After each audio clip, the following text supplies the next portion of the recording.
Menghadapi daya beli yang merosot memang bukan perkara mudah, apalagi di tengah situasi ekonomi yang penuh tantangan seperti sekarang.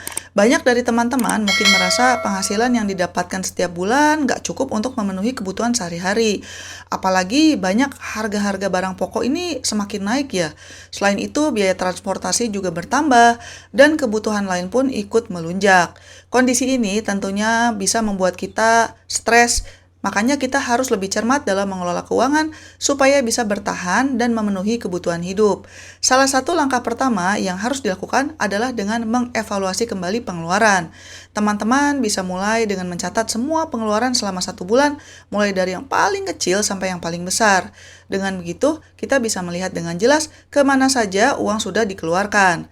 Habis gitu, coba kelompokkan pengeluaran mana yang sifatnya wajib dan mana yang masih bisa ditunda atau bahkan dihilangkan.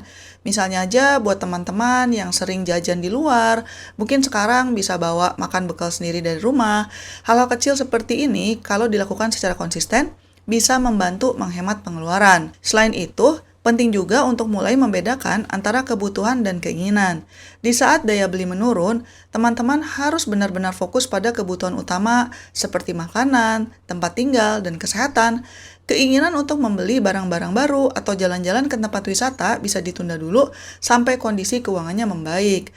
Teman-teman juga bisa berdiskusi dengan keluarga untuk menentukan prioritas keuangan sehingga semua anggota keluarga itu bisa saling mendukung dan memahami situasi yang sedang dihadapi. Membedakan antara kebutuhan dan keinginan menjadi sangat penting saat menghadapi situasi ekonomi yang sulit karena hal inilah yang bisa membantu teman-teman untuk lebih fokus dalam mengelola keuangan. Ketika daya beli menurun, penghasilan yang masuk seringkali tidak sebanding dengan pengeluaran yang harus dikeluarkan. Dengan kondisi seperti ini, kalau teman-teman tidak benar-benar bisa membedakan antara yang benar-benar dibutuhkan dengan yang sekedar diinginkan, maka resiko menjadi semakin besar. Bisa aja kita malah jadi menghabiskan uang untuk hal-hal yang sebenarnya tidak terlalu penting, sementara kebutuhan utama kita malah terabaikan. Kebutuhan itu adalah hal-hal yang harus dipenuhi agar teman-teman bisa bertahan hidup dan menjalani aktivitas sehari-hari.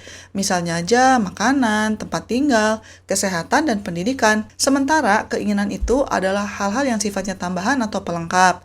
Misalnya aja ingin beli baju baru padahal yang lama masih layak pakai, atau sering makan di luar hanya untuk mencari suasana baru atau hanya karena males masak. Kalau teman-teman tidak bisa menahan diri untuk memenuhi keinginan di saat ekonomi sedang sulit, maka pengeluaran akan membengkak dan bisa menyebabkan masalah keuangan yang lebih serius. Dengan memprioritaskan kebutuhan, teman-teman bisa memastikan bahwa hal-hal yang penting tetap terpenuhi. Ini bisa membantu teman-teman untuk lebih disiplin dalam mengatur anggaran, supaya tidak mudah tergoda untuk membeli sesuatu yang sebenarnya tidak terlalu diperlukan. Selain itu, membedakan kebutuhan dan keinginan juga bisa mengurangi stres karena teman-teman jadi lebih yakin bahwa setiap pengeluaran yang dilakukan memang benar-benar bermanfaat dan mendukung kelangsungan hidup kalian.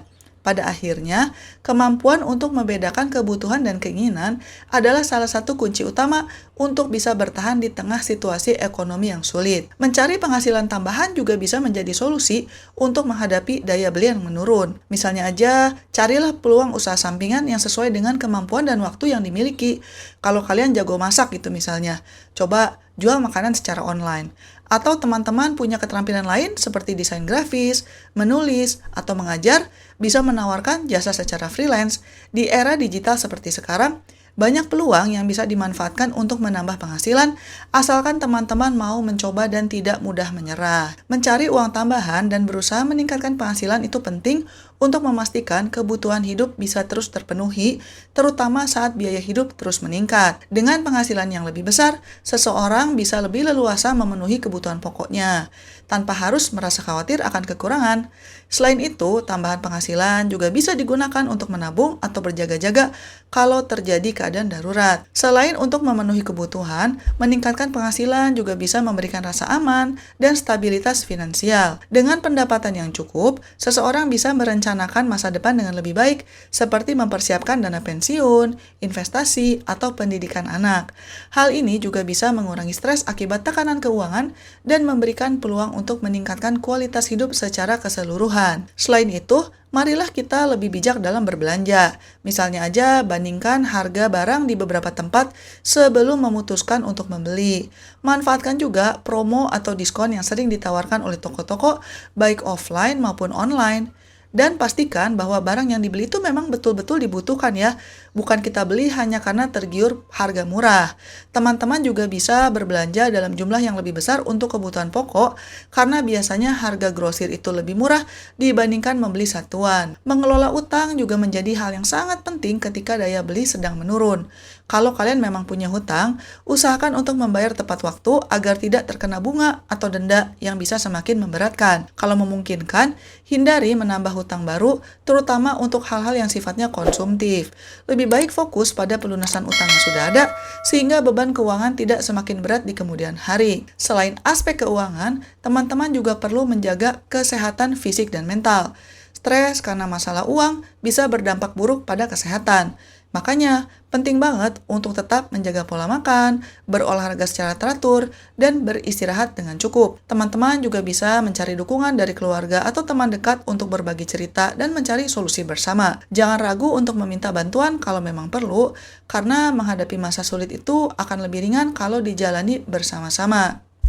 Keluarga juga berperan sangat penting dalam menentukan prioritas keuangan, terutama saat menghadapi masa sulit. Keputusan keuangan sebaiknya didiskusikan bersama supaya semua anggota keluarga itu bisa memahami kondisi dan bisa berkontribusi dalam memilih pengeluaran yang diprioritaskan, termasuk kebutuhan pokok. Selain itu, dukungan emosional antara anggota keluarga sangat dibutuhkan untuk saling menguatkan dan mencari solusi bersama.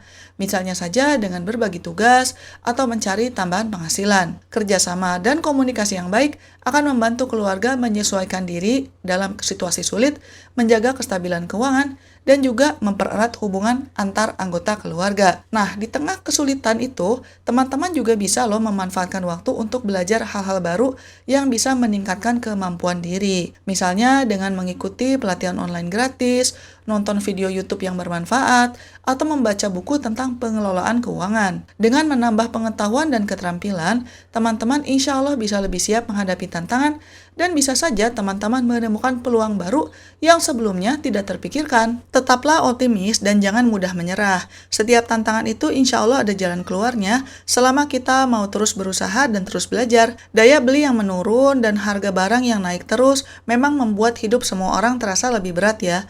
Tapi dengan perencanaan yang matang, pengelolaan uang yang bijak, dan semangat untuk terus berjuang, insya Allah kita bisa melewati masa-masa sulit. Ingat bahwa perubahan besar itu selalu dimulai dari langkah-langkah kecil yang dilakukan secara konsisten.